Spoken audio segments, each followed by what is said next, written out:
नमस्कार, आदाब, सत श्री अकाल, जय भीम, जोहार। मेरा नाम है नवीन कुमार।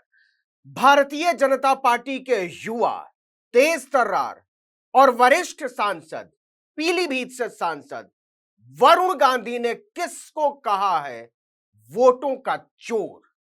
उनका इशारा किसकी तरफ है? क्या भारतीय जनता पार्टी के किसी नेता की तरफ है? क्या कांग्रेस के किसी नेता की तरफ है? या फिर किसी और दल के किसी नेता की तरफ है? लेकिन वरुण गांधी ने कहा है किसी को वोटों का चोर। और इसके साथ ही उन्होंने यह जोड़ा, इससे बात ज्यादा साफ हो जाएगी कि उन्होंने साफ साफ कहा कि गांधी परिवार उस किस्म का नहीं है जो मीठी मीठी बातें करके वोटों की चोरी कर ले। तो यह बात तो साफ है कि वोटों का चोर उन्होंने कांग्रेस के किसी नेता को नहीं कहा, लेकिन पहली बार उन्होंने इस तरीके से खुलकर गांधी परिवार की बात की है और गांधी परिवार की सामूहिकता की बात की है। वरुण गांधी खुद तो गांधी परिवार से हैं ही, लेकिन इसमें राहुल गांधी और प्रियंका गांधी को भी जोड़ लिया गया है, सोनिया गांधी को भी जोड़ लिया गया है और यह कहा है कि गांधी परिवार ऐसा नहीं है जो मीठी मीठी बातें करके वोटों की चोरी करता है। तो पहला सवाल तो यह कि मीठी मीठी बातें कौन करता है और दूसरा सवाल यह कि वोटों की चोरी कौन करता है। आप गौर कीजिए तो पिछले कुछ समय में वो प्रधानमंत्री नरेंद्र मोदी को लेकर बहुत कटु रहे हैं, बहुत कटु आलोचक रहे हैं, बहुत सटीक तरीके से उन्होंने अपनी ही सरकार को कटघरे में खड़ा किया। यहां की उत्तर प्रदेश, जहां से वो सांसद हैं पीलीभीत से, उसके मुख्यमंत्री योगी आदित्यनाथ को भी कटघरे में खड़ा किया। तो क्या वरुण गांधी ये कहने की कोशिश कर रहे हैं कि प्रधानमंत्री नरेंद्र मोदी ने मीठी मीठी बातें करके वोटों की चोरी की है? क्योंकि जब वो वोटों की चोरी करने की बात कर रहे हैं तो निश्चित तौर पर उनका इशारा सत्ता की तरफ है, क्योंकि वोटों की चोरी करके जो फायदा कमा रहा है उसी की तो बात होगी। तो सवाल उठ रहा है कि क्या अपनी ही सरकार को, अपने ही प्रधानमंत्री को, अपने ही मुख्यमंत्री को, अपनी ही पार्टी को वरुण गांधी, भाजपा के सांसद वरुण गांधी वोटों का चोर कह रहे हैं? और क्या वो प्रधानमंत्री नरेंद्र मोदी को कह रहे हैं मीठी मीठी बातें करने वाला, चिकनी चुपड़ी बातें करने वाला और बरगलाकर, झूठ बोलकर, लफाजी करके वोट ले लेने वाला? क्योंकि ये तो आप जानते ही हैं कि भारतीय जनता पार्टी खुद ही स्वीकार कर चुकी है कि चुनाव के दौरान उसने बहुत सारे जुमले फेंके थे। उसमें 15 लाख रुपए हर एक आदमी की जेब में लाने का जुमला था, उसमें बेरोजगारी दूर करने का जुमला था, उसमें महंगाई दूर करने का जुमला था। हालत यह हो गई है कि प्रधानमंत्री को, सरकार को सिलेंडर की कीमत चुनाव से पहले 200 रुपए कम करके झुंझुना थमाना पड़ रहा है। खैर, किसानों की आमदनी दुगनी करने का झुंझुना था और नौजवानों को राहत देने का झुंझुना था। बहुत सारे झुंझुने थे। तो क्या वरुण गांधी ये कह रहे हैं, उसी की तरफ उनका इशारा है जब वो कह रहे हैं कि मीठी मीठी बातें करके, चिकनी चुपड़ी बातें करके वोटों की चोरी करने वाला, मतलब झूठ बोलकर वोट लेने की जो प्रक्रिया है, क्या वरुण गांधी का इशारा उसकी तरफ है? उन्होंने इसके साथ ही एक और क्षेपक जोड़ा और यह कहा कि भले ही मैं कड़वी बात बोलूं लेकिन हमेशा सच ही बोलूंगा। मैं ऐसा आदमी नहीं हूं जो झूठा ड्रामा करके आपका वोट लेकर चला जाए। तो ड्रामेबाज किसको कह रहे हैं? पहले देखिए, मीठी मीठी बातें करने वाला कह रहे हैं, फिर कह रहे हैं वोटों की चोरी करने वाला, और फिर कह रहे हैं ड्रामा करके वोट लेने वाला। तो ड्रामेबाज किसको कह रहे हैं, यह भी सोचने की बात है। कहीं ऐसा तो नहीं कि वो प्रधानमंत्री नरेंद्र मोदी को ड्रामेबाज कह रहे हो, कहीं ऐसा तो नहीं गृह मंत्री अमित शाह को ड्रामेबाज कह रहे हो, कहीं ऐसा तो नहीं वो भाजपा के अध्यक्ष जेपी नड्डा को ड्रामेबाज कह रहे हो, कहीं ऐसा तो नहीं कि वो उत्तर प्रदेश के मुख्यमंत्री योगी आदित्यनाथ को ड्रामेबाज कह रहे हो। लेकिन वो ड्रामेबाज कह रहे हैं, और वो निश्चित तौर पर जब ड्रामेबाज कह रहे हैं तो कांग्रेस पार्टी के नेताओं को नहीं कह रहे हैं, गांधी परिवार को भी नहीं कह रहे हैं। तो किसको ड्रामेबाज कह रहे हैं? इससे भाजपा में बड़ी खलबली मची हुई है कि वरुण गांधी ड्रामेबाज कह रहे हैं, वोटों की चोरी करने वाला कह रहे हैं, मीठी मीठी बातें करने वाला, लफाजी करने वाला कह रहे हैं।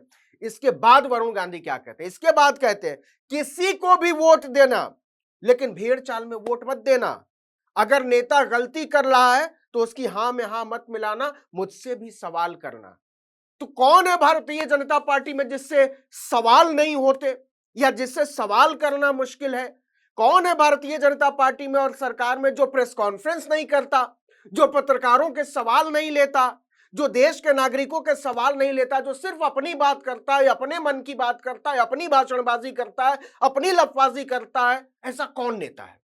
वरुण गांधी का इशारा निश्चित तौर पर उसी नेता की तरफ है जो सिर्फ अपनी ही झोंकता रहता है। वो न जनता के सुनता है, न पत्रकारों के सवाल सुनता है और न देश की महिलाओं के, मजदूरों के, गरीब लोगों के, बेरोजगारों के सवाल सुनता है। तो ऐसा कौन है जो सवाल सुनता नहीं है और सिर्फ भाषण देता है, सिर्फ बोलता ही रहता है और जिसको सुनने की आदत नहीं? वरुण गांधी का इशारा उसकी तरफ। और इसके बाद एक बार फिर वरुण गांधी पीलीभीत में भाषण दे रहे थे।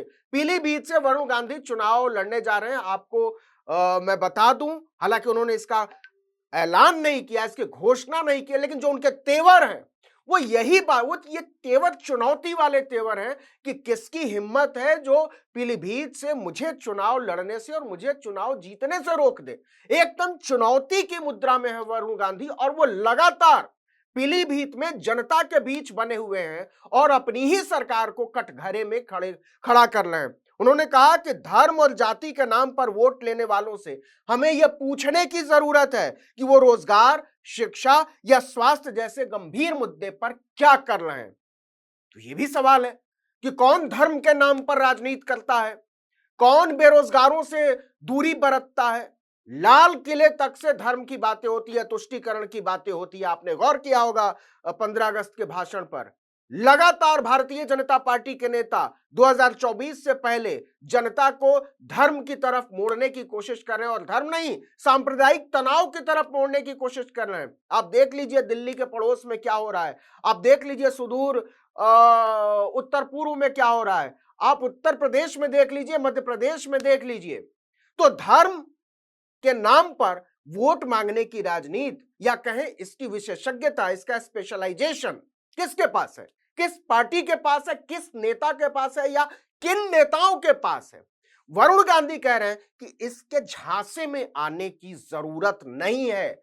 आंख में आंख डालकर सवाल करना और अगर सवाल मुझसे पूछने की जरूरत पड़े तो मुझसे भी पूछना, हिचकना मत। तो ये तो सीधे सीधे भारतीय जनता पार्टी की जो कार्यशैली है, जो उसका वर्क कल्चर है या जो कहें भाजपा का जो मोदीकरण हुआ है, उस पर खुलकर सवाल नहीं प्रहार कर रहे हैं वरुण गांधी और साफ साफ कह रहे हैं कि इसके झांसे में आने की जरूरत नहीं है, इस पर सोचना और जब चुनाव आए तो अपने नेताओं को पकड़ना। एक बात और उन्होंने ये कहा कि जय श्री राम या भारत माता की जय, इसके बहाव में मत बह जाना, अपनी अकल लगाना, पूछना कि हमारे स्कूल का क्या हुआ, पूछना कि कोरोना के समय हमारे लोगों की जान क्यों गई, पूछना कि हमको दवाई क्यों नहीं मिलती, पूछना कि हमारे बच्चों की पढ़ाई क्यों नहीं हो रही है और पूछना कि हमारे लोगों को नौकरी क्यों नहीं मिल रही है, किसानों को फसलों का दाम क्यों नहीं मिल रहा और मध्य वर्ग को महंगाई से क्यों मारा जा रहा है, क्यों उनकी कमर तोड़ी जा रही है। ये सारे सवाल पूछना बजाय इसके कि तुम्हारे हर सवाल के जवाब में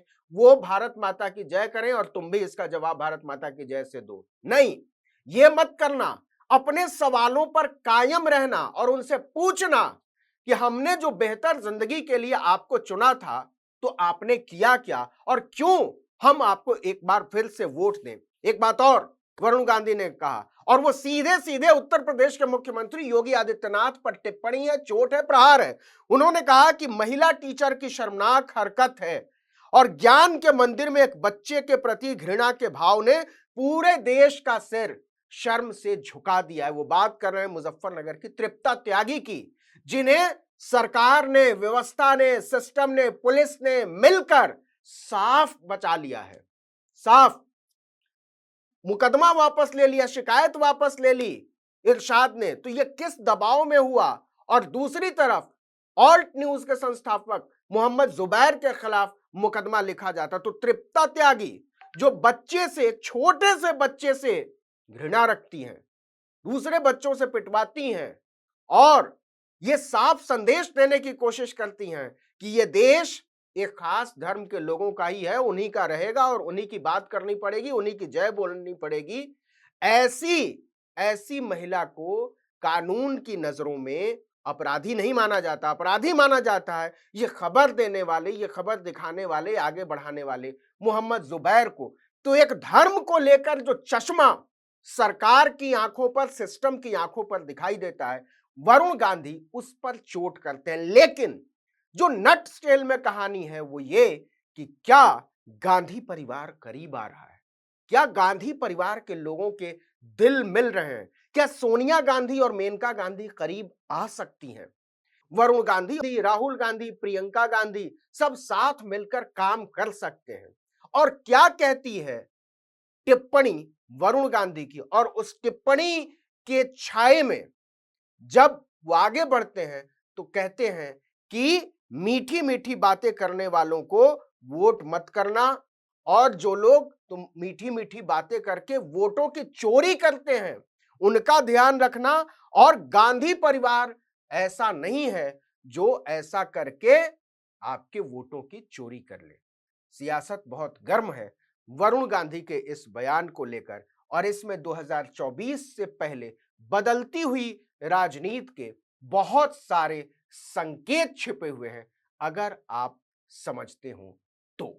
इस वीडियो में इतना ही, लेकिन अगर आपने आर्टिकल 19 इंडिया को अब तक सब्सक्राइब नहीं किया है तो फौरन कीजिए, बेल आइकॉन दबाइए, घंटी जैसी आकृति, लाइक कीजिए और कमेंट करके बताइए हमारा वीडियो आपको कैसा लगा। यूट्यूब पर देख रहे हैं तो हमारे चैनल को सब्सक्राइब जरूर कीजिए, फेसबुक पर देख रहे हैं तो हमारे पेज को लाइक जरूर कीजिए, इंस्टाग्राम पर हमें फॉलो कीजिए, और हमारा ट्विटर हैंडल है article19_India, और मेरा ट्विटर हैंडल है नवीन जर्नलिस्ट। आप मुझे भी फॉलो कर सकते हैं। नमस्कार।